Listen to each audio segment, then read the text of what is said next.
नमस्कार दोस्तों, आप सब कैसे हैं। पिछले वीडियो में हमने रीतकाल के 30 प्रश्नों को पढ़ा। आज बाकी प्रश्नों को पढ़ते हैं।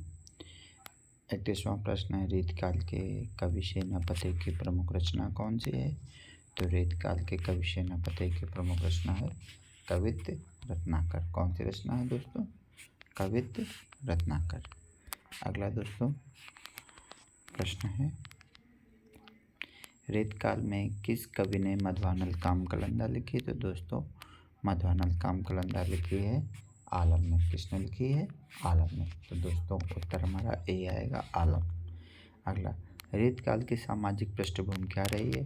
स्वतंत्रता ए स्वतंत्रता संग्राम, बी मुगल साम्राज्य का पतन, सी औपनिवेशिक शासन, डी औद्योगिकीकरण। तो उत्तर दोस्तों आ जाएगा बी मुगल साम्राज्य का पतन।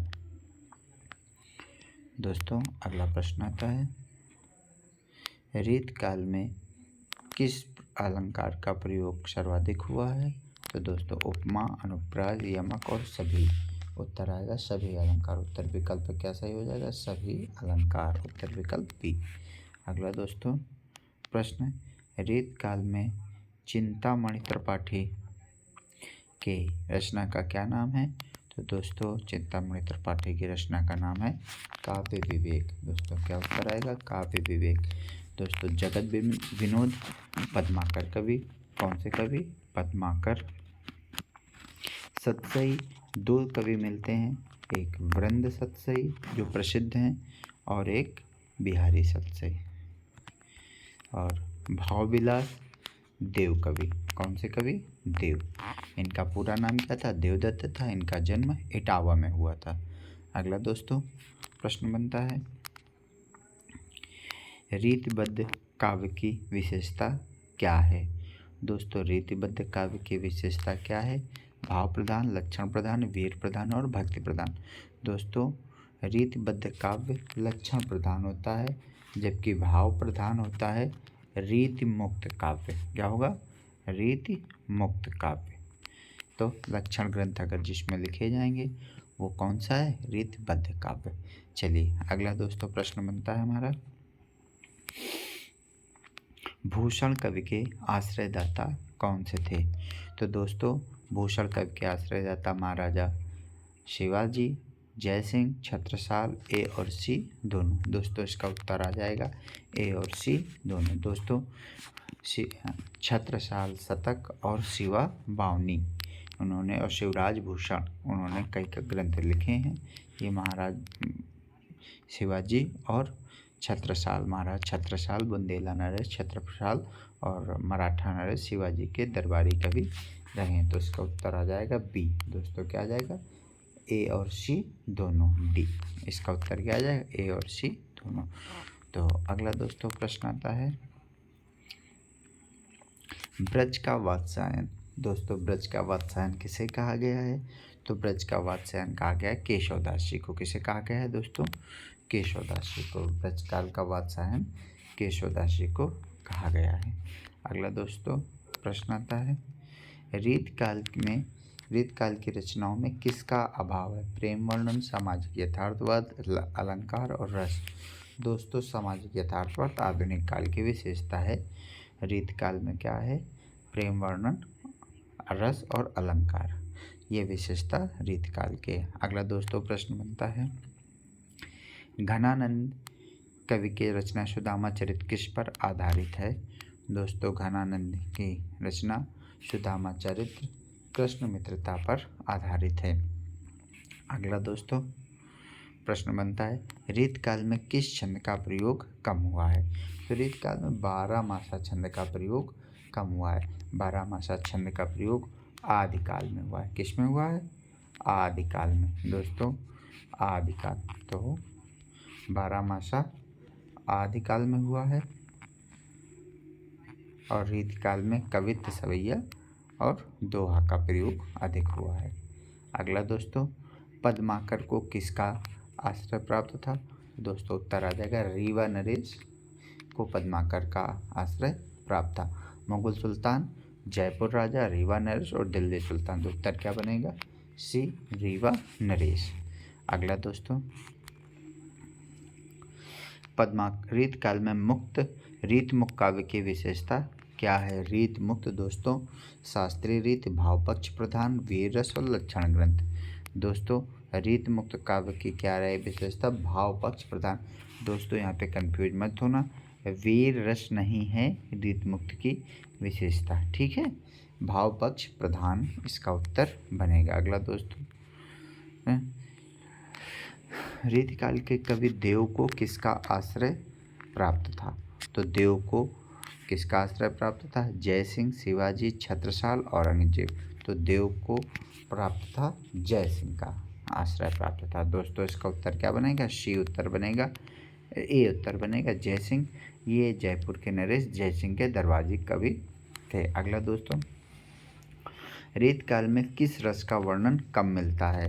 रीत काल में वीर रस, श्रृंगार रस, करुण रस, रौद्र रस। तो सबसे ज़्यादा कम वर्णन मिलता है आपका रौद्र रस, उत्तर आ जाएगा डी रौद्र रस। अगला, मतीराम के भाई कौन थे? तो मतीराम के भाई भूषण, चिंतामणि, सेनापति और घनानंद। तो मतीराम के भाई चिंतामणि सही थे। दोस्तों उत्तर क्या हो जाएगा? चिंतामणि से। इनका जन्म कहाँ हुआ था? तो इनका जन्म कानपुर के तिकवापुर में हुआ था। कहाँ हुआ था? कानपुर के तिकवापुर। और इनकी रचना कौन सी है दोस्तों? इनकी रचना है ललित ललाम। कौन सी है? ललित ललाम।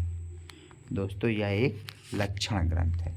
मतीराम की रचना कौन सी है? ललित ललाम, और यह एक लक्षण ग्रंथ है। अगला दोस्तों प्रश्न बनता है चिंतामणि, इसके बाद रीतकाल की राजनीतिक पृष्ठभूमि क्या रही है?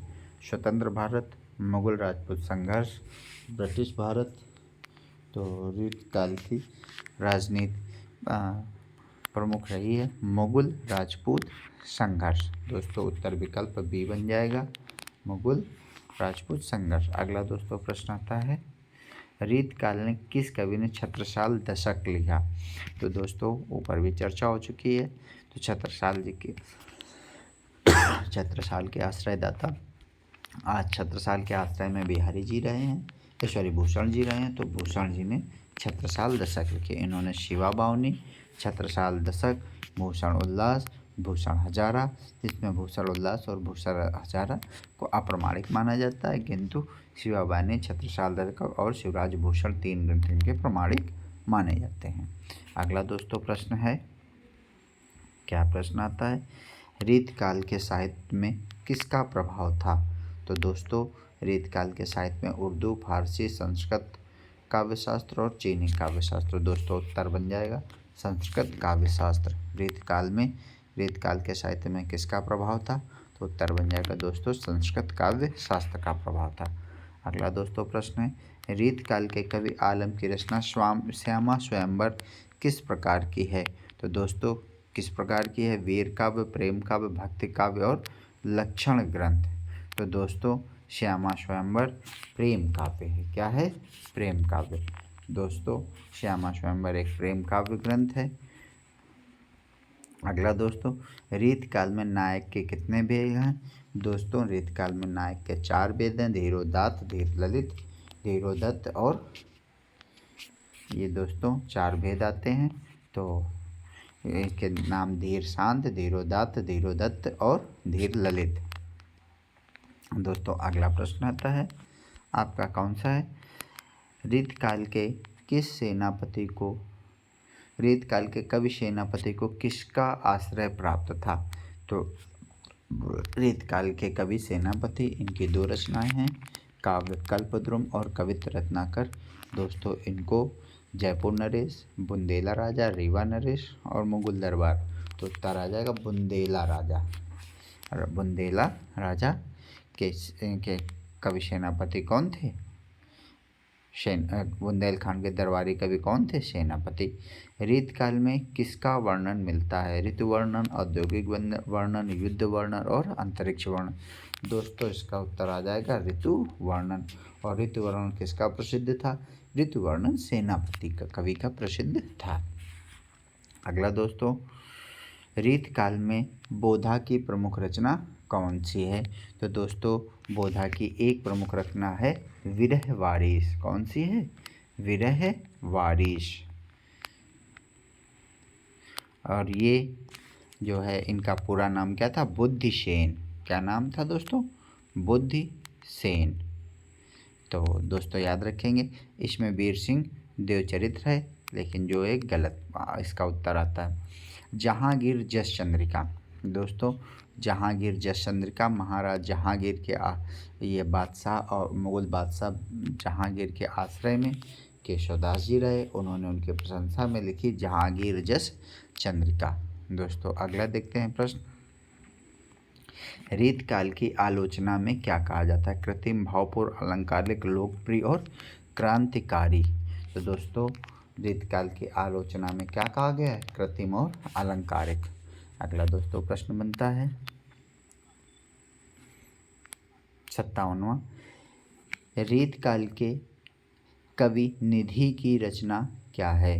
निधि की रचना सुखसागर, प्रेम तरंग, कवित रत्नाकर और ललित ललाम। तो दोस्तों इसका उत्तर आ जाएगा सुख सागर। अगला क्या हो जाएगा दोस्तों उत्तर? सुख सागर। अगला दोस्तों प्रश्न क्या बनता है? रीत काल में किसका प्रभाव बढ़ा है? तो रीत काल में लोक साहित्य, दरबारी विलासिता, किसान जीवन, धार्मिक सुधार। तो इसका दोस्तों उत्तर क्या आ जाएगा? रीत काल में किसका प्रभाव बढ़ा है? तो रीत काल में दरबारी विलासिता का प्रभाव बढ़ा है। अगला दोस्तों प्रश्न आ जाएगा प्रश्न नंबर 59वां। रीत काल के कवि दलपत विजय की रचना कौन सी है? छंद विलास, अलंकार लाकर, रतन हजारा और सभी। तो इसका उत्तर आ जाएगा अलंकार लाकर। अगला दोस्तों रीत काल के किस कवि ने शिवा बावनी लिखी है? तो शिवा बावनी लिखी है शिवराज भूषण ने। किसने लिखी है? शिवराज भूषण ने। 52 छंदों में शिवाजी की प्रशंसा की गई है। अगला दोस्तों रीत काल में सबसे कम मूल्य किसका हुआ? नायक, नायिका, किसान और अलंकार। तो सबसे कम मूल्य किसका है? किसान का। दोस्तों किसान को काव्य में स्थान आधुनिक काल के में ही मिल पाया। अगला दोस्तों रीत काल के कवि माखन की रचना कौन सी है? तो रीत काल के कवि माखन की रचना दोस्तों कौन सी है? अलंकार मंजरी, छंद विलास, रतन हजारा और सतसई। तो दोस्तों इसका उत्तर आ जाएगा छंद विलास। क्या आ जाएगा? माखन कवि छंद विलास। अगला दोस्तों प्रश्न आता है छंद विलास नाम से ही स्पष्ट यह छंद संबंधी ग्रंथ है। रीत काल में किस रस का उदाहरण बिहारी सतसई में है? अगला दोस्तों किस रस का उदाहरण बिहारी सतसई में है? वीर रस, शांत रस, श्रृंगार रस और भयानक रस। तो दोस्तों बिहारी सतसई में श्रृंगार रस का उदाहरण है। तो उत्तर हो जाएगा बी श्रृंगार रस। अगला दोस्तों प्रश्न देखते हैं रीत काल के रसनिधि कवि ने कौन सी लिखी है? तो रतन हजारा की। कौन सी लिखी है? रतन हजारा। ये रसनिधि की रचना है। अगला दोस्तों देखते हैं रीत काल में किसका वर्णन रसिक प्रिया में है? तो रसिक प्रिया में दोस्तों नायक नायिका भेद, युद्ध, भक्ति और रहस्य। तो नायक नायिका भेद किसमें है? रसिक प्रिया में। अगला दोस्तों प्रश्न आता है रीत काल के कवि ठाकुर की प्रमुख रचना क्या है? तो रीत काल के कवि की ठाकुर की प्रमुख रचना क्या है? ठाकुर सतसई, रस पीयूष निधि, काव्य कल्पद्रुम। तो दोस्तों इसका उत्तर आएगा ठाकुर सतसई, रस पीयूष निधि। रसनिधि की रचना है ये आपकी कविता रसनिधि की है। ठाकुर ठसक और ठाकुर ठसक नाम की भी इन्होंने एक रचना की है। ठाकुर नाम से 3 कवि हुए हैं रीत काल में। दोस्तों याद रखने वाली प्रश्न बात है ये। अगला दोस्तों रीत काल में वीर सिंह देवचरित्र किसने लिखी? दोस्तों वीर सिंह देवचरित्र केशवदास ने लिखी। किसने लिखी? केशवदास ने लिखी। अगला दोस्तों रीत काल की प्रवृत्ति क्या है? निवृत्ति मार्ग, प्रवृत्ति मार्ग, दोनों में से कोई नहीं। तो दोस्तों क्या है? प्रवृत्ति मार्ग है। तो उत्तर क्या हो जाएगा? बी प्रवृत्ति मार्ग। अगला दोस्तों प्रश्न बनता है रीत काल के कवि सोमनाथ की रचना क्या है? तो रीत काल के कवि सोमनाथ की रचना रसनिधि, काव्य कल्पद्रुम, अलंकार देविका, छंदारणों। तो दोस्तों सोमनाथ की रचना क्या है? तो दोस्तों याद रखेंगे हम सोमनाथ की रचना अलंकार तरंगिणी। क्या है? अलंकार तरंगिणी। अगला दोस्तों प्रश्न आता है, रीतकाल में किसका प्रभाव अधिक था? तो दोस्तों जैन साहित्य, बौद्ध साहित्य, मुस्लिम संस्कृति, ईसाई संस्कृति। तो दोस्तों इसका उत्तर आ जाएगा मुस्लिम संस्कृति। किसका प्रभाव अधिक था? मुस्लिम संस्कृति। अगला दोस्तों, रीतकाल के कवि जसनिधि की जसवंत सिंह की रचना क्या है? जसवंत सिंह की रचना क्या है? भाषा भूषण, प्रबोध चंद्रोदय, सिद्धांत शिरोमणि, सभी। तो दोस्तों क्या आ जाएगा? भाषा भूषण इनकी एक प्रसिद्ध रचना है। अगला दोस्तों क्या आता है, रीतकाल में रीत के पिता का शब्द किसको आया? तो रीत के पिता किसको कहा गया? केशवदास जी को कहा गया है। दोस्तों अगला इसका उत्तर देखते हैं। तो रीतकाल में रीत के पिता शब्द केशवदास जी के लिए आया है। अगला दोस्तों प्रश्न क्या कह रहा है? दोस्तों रीतकाल के साहित्य में किसका चित्रण है? शहरी जीवन, दरबारी जीवन, ग्रामीण जीवन, आधुनिक जीवन। तो दोस्तों उत्तर क्या आ जाएगा इसका? रीतकाल के साहित्य में किसका चित्रण है? तो रीतकाल के साहित्य में दोस्तों चित्रण है शहरी जीवन का, दरबारी जीवन का। किसका चित्रण है? दरबारी जीवन का। लेकिन दोस्तों याद रखिएगा, रीतकाल में बिहारी जी ने राधा का चित्रण कैसा किया है? नागरिशो, राधा नागरिशो यानी नगर निवासिनी राधा के बारे में कहा गया है। इसकी एक साहित्यकारों की एक मंडली इस रूप में भी व्याख्या करती है। अगला प्रश्न क्या है? रीतकाल के कवि कुलपति मिश्र की रचना क्या है? रस रहस्य, अलंकार शेखर, काव्य निर्णय, सभी। तो दोस्तों उनकी सभी रचनाएं आती हैं। नहीं दोस्तों, इसके सभी नहीं आएंगे। काव्य निर्णय तो उनकी रचना है, देव की इनकी रचना आएंगी। लेकिन एक इन्होंने काव्य निर्णय इन्होंने भी लिखा है, तो इनकी सभी। क्या उत्तर आ जाएगा दोस्तों? सभी। रस रहस्य, अलंकार शेखर, काव्य निर्णय तीनों। और एक काव्य निर्णय के नाम से महाकवि जो है भिखारी दास ने भी काव्य निर्णय के रूप में एक ग्रंथ लिखा है। अगला दोस्तों, घनानंद सतसई। दोस्तों घनानंद प्रेम के पीर के कवि कहा जाता है। तो उनके घनानंद सतसई के नाम से उन्होंने क्या लिया? वियोग श्रृंगार, संयोग श्रृंगार, वीर रस, करुण रस। तो दोस्तों उत्तर आ जाएगा वियोग श्रृंगार। क्या आ जाएगा दोस्तों? वियोग श्रृंगार। अगला दोस्तों प्रश्न है, रीतकाल के कवि राम की रचना क्या है? रीतकाल के कवि राम की रचना क्या है? तो दोस्तों रीतकाल के कवि राम की रचना क्या? राम विनोद। क्या आ जाएगी दोस्तों? राम विनोद। अगला दोस्तों प्रश्न बनता है 77वां प्रश्न, रीतकाल में किसका अभाव है?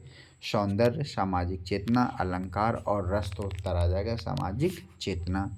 दोस्तों अगला प्रश्न बनता है, रीतकाल के नेज कवि। तो नेज कवि ने नेज रसिक कली, काव्य कल्पलता, काव्य कर्पदुम, छंद कल्पलता। तो नेक रसिक कली इनकी रचना कौन सी है? नेक रसिक कली। अगला दोस्तों प्रश्न का क्या कह रहा है दोस्तों देखते हैं, रीतकाल के किस कवि ने प्रेम तरंग नाम से रचना की है? तो रीतकाल के कवि देव ने प्रेम तरंग नाम से रचना की है। तो उत्तर क्या हो जाएगा? देव, पद्माकर, भूषण और मतिराम। उत्तर इसमें आ जाएगा देव कवि ने। किसने रचना की है? देव कवि ने। तो दोस्तों याद रखिएगा, प्रेम तरंग की रचना किसने की है? देव कवि ने की है। अगला दोस्तों प्रश्न है, रीतकाल के अंत का कारण क्या बना? भक्ति काल, आधुनिक काल का प्रारंभ, मुगल साम्राज्य का अंत। तो दोस्तों रीतकाल के अंत का कारण बना आधुनिक काल का प्रारंभ और मुगल काल का अंत। इस तरीके से बी और सी दोनों उत्तर हमारे हो जाएंगे। दोस्तों कौन से उत्तर हो जाएंगे? बी और सी। अगला दोस्तों प्रश्न अगला देखते हैं 81वां प्रश्न, रीतकाल के कवि ग्वाल की रचना क्या है? ग्वाल सतसई, रसिक संग, यशोभूषण और अलंकार भूषण। तो ग्वाल कवि ने लिखा है यशोभूषण। दोस्तों क्या उत्तर हो जाएगा? यशोभूषण। अगला प्रश्न क्या कह रहा है दोस्तों देखते हैं, रीतकाल में किसका वर्णन ललित ललाम में है? रस, अलंकार, छंद और सभी। तो दोस्तों सभी। उत्तर क्या आ जाएगा? सभी। ललित ललाम में सभी का वर्णन है। अगला दोस्तों दोस्तों नहीं दोस्तों, 105 अलंकारों का वर्णन है ललित ललाम में। दोस्तों याद रखिएगा, 105 अलंकारों का वर्णन ललित ललाम में है। यह अलंकार ग्रंथ है। कौन सा ग्रंथ है? अलंकार ग्रंथ। कौन सा ग्रंथ है? अलंकार ग्रंथ। तो कितने अलंकारों का वर्णन है? 105 का वर्णन है। और यह ललित ललाम किसकी रचना है? तो दोस्तों किसकी रचना है? मतीराम की। किसकी है? मतीराम जी की। किसकी है? मतीराम। मतीराम जी का जन्म कहाँ हुआ था? तो दोस्तों उत्तर क्या आ जाएगा? कानपुर के तिकवापुर में। कहाँ हुआ था? तिकवापुर। तिकवापुर में। कहाँ हुआ था? कानपुर के तिकवापुर में हुआ था। चलिए दोस्तों अगला प्रश्न देखते हैं। रीतकाल ने कवि सुकवि की रचना कौन सी है? रस चंद्रोदय, अलंकार चंद्रोदय, काव्य चंद्रोदय और सुकवि सतसई। तो विकल्प ए आ जाएगा, सुकवि सतसई। दोस्तों अगला प्रश्न है कि वीर रस भूषण, वीर रस का भूषण किसे कहा गया है? तो वीर रस के प्रसिद्ध कवि कौन से? महाकवि भूषण। अगला दोस्तों प्रश्न क्या कह रहा है? रीतकाल के साहित्य में किसका प्रभाव था? रीतकाल के वैष्णव साहित्य, शैव साहित्य, निर्गुण साहित्य। तो इसका उत्तर आ जाएगा कोई नहीं, न वैष्णव न शैव। क्यों? क्योंकि यह श्रृंगारिक था, भक्ति नहीं था। अगला दोस्तों, रीतकाल के कवि हरिनाथ की रचना क्या है? तो दोस्तों रीतकाल के कवि हित तरंगणी, अलंकार तरंगणी, छंद तरंगणी और रस तरंगणी। तो दोस्तों क्या आ जाएगा? हित तरंगणी। क्या आ जाएगा? हित तरंगणी हरिनाथ जी की रचना है। रीतकाल में जगत विनोद में किसका वर्णन है? दोस्तों सौंदर्य, जगत सौंदर्य, भक्ति और युद्ध या हास्य। तो जगत सौंदर्य, जगत विनोद किसकी रचना है? पद्माकर जी की। किसकी रचना है? पद्माकर जी की। तो दोस्तों अगला प्रश्न क्या है? बेनी की प्रमुख रचना क्या है? तो बेनी कवि की प्रमुख रचना बेनी प्रकाश, अलंकार प्रकाश, छंद प्रकाश और रस प्रकाश। तो दोस्तों इसका उत्तर क्या आ जाएगा? बेनी कवि की प्रमुख रचना अलंकार प्रकाश, रस प्रकाश, छंद प्रकाश। तो क्या आ जाएगा दोस्तों? बेनी प्रकाश। अगला दोस्तों देखते हैं, किस कवि ने रसराज लिखी? तो रसराज की रचना किसने की दोस्तों? तो रसराज की रचना मतीराम ने की है। किसने की है दोस्तों? मतीराम ने। याद रखिएगा दोस्तों, इनकी एक रचना प्रसिद्ध कौन सी है? ललित ललाम। कौन सी है? ललित ललाम। ललित मतलब होता है अलंकारिक। ललित मतलब क्या होता है? अलंकारिक। तो ललित ललाम इनकी रचना है। ललाम याद रखिएगा दोस्तों, ललित ललाम। ललित का मतलब क्या होता है? अलंकार। अगला दोस्तों प्रश्न देखते हैं।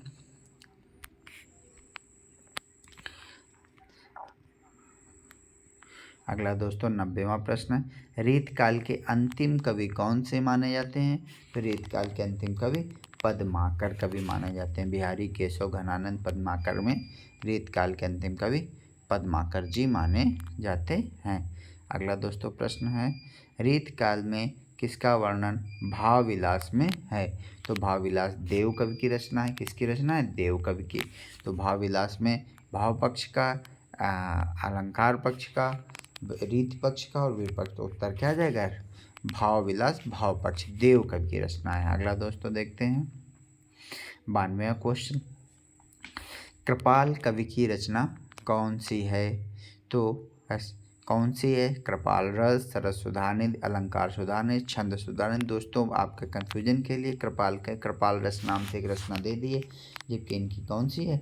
सरस सुधानिधि। कौन सी है? सरस सुधानिधि। अगला दोस्तों, रीतकाल के किस रस का उदाहरण भूषण की रचनाओं में दिया गया है? तो भूषण की रचनाओं में कौन सा है? वीर रस। दोस्तों कौन सा है? वीर रस। ये क्वेश्चन रिपीट हो गया। अगला दोस्तों अगला प्रश्न है, नेवाज कवि की रचना कौन सी है? नेवाज रस रत्न, नेवाज खाली रस रत्न, अलंकार रत्न और छंद रत्न। तो नेवाज रस रत्न। अगला दोस्तों, यह एक रस संबंधी ग्रंथ है। कैसा ग्रंथ है? रस संबंधी। तो रस ग्रंथ है। कौन सा? नेवाज रस रत्न। अगला दोस्तों देखते हैं, रीतकाल में किसका प्रभाव सबसे कम पड़ा? संस्कृत, लोकगीत, फारसी और भाषा। तो सबसे कम प्रभाव पड़ा लोकगीत का। संस्कृत का प्रभाव पड़ा दोस्तों, लक्षण ग्रंथ संस्कृत से लिखे। फारसी संस्कृत का बहुत प्रभाव पड़ा और भाषा ब्रज भाषा ही रही है, लेकिन लोकगीत का प्रभाव बहुत कम पड़ा है। अगला दोस्तों, रीतकाल के कवि वृंद की रचना कौन सी है? वृंद सतसई, अलंकार सतसई और छंद सतसई। तो दोस्तों उत्तर क्या आ जाएगा इसका? वृंद सतसई। क्या आ जाएगा उत्तर? वृंद सतसई। अगला दोस्तों देखते हैं